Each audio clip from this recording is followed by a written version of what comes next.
एहतजाजी मुजाहिरीन कल दिन में या कल शाम तक किसी भी वक्त वो मुजफ्फराबाद की तरफ लॉन्ग मार्च की कॉल दे सकते हैं। और उनका इरादा भी यही है कि अब मुजफ्फराबाद में चूँकि एक ही जगह पे बैठा जाए, ताकि जो इस वक्त मुख्तलिफ जगहों पे तकसीम होकर बैठे हुए हैं तो वो एक जगह पे आ जाएं। एयरपोर्ट जो KPK और मुजफ्फराबाद को मिलाने वाला रास्ता है, तो उस पे बड़ी तादाद प्रोटेस्टर की बताई जाती है। कम से कम 20,000 से ज़ायद लोग बताए जा रहे हैं। और इसी तरह कोआला के मुकाम पर भी कुछ लोग 10-12 हज़ार कह रहे हैं, कुछ लोग 20,000 कह रहे हैं। उसकी वजह कुछ लोग दीरकोट में रुके हुए हैं और कुछ लोग कोआला पहुंचे हुए हैं। इसी तरह पतन पर भी बड़ी तादाद में लोग मौजूद हैं।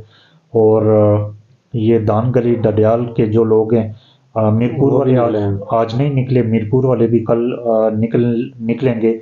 और मेरे ख्याल में उनको शायद डायरेक्ट ही मुजफ्फराबाद आने का कहा जाएगा।